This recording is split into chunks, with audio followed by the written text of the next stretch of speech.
দেখুন, সপ্তাহ প্রথম বলবো যে আজকে বিকাশ বোসের মৃত্যু দিবস।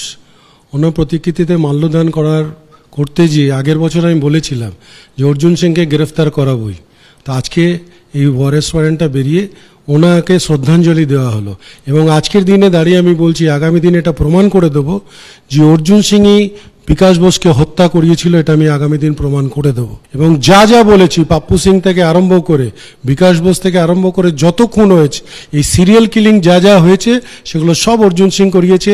আর একটার পর এক নথি আমি খুলে আমি মানুষের সামনে, জনগণের সামনে এনে দেবো যে অর্জুন সিং একটা খুনি, ব্যাংকে ডাকাতি করার লোক, ব্যাংক লুট করার লোক, সব কিছু অর্জুন সিং করেছে, এটা আমি প্রমাণ করে দেবো। ভাটপাড়া নোয়েটিভ কোঅপারেটিভ ব্যাংকের কেস আবার উঠছে হাইকোর্টে এবং আমরা সেটাতেও প্রমাণ করে দেবো যত টাকা গবন হয়েছে সব অর্জুন করেছে আর ওর লোকেরা করেছে। অর্জুন সিং বলেছে যে ওর রিভলভার থেকে 30 বছরে আজ পর্যন্ত গুলি চড়েনি।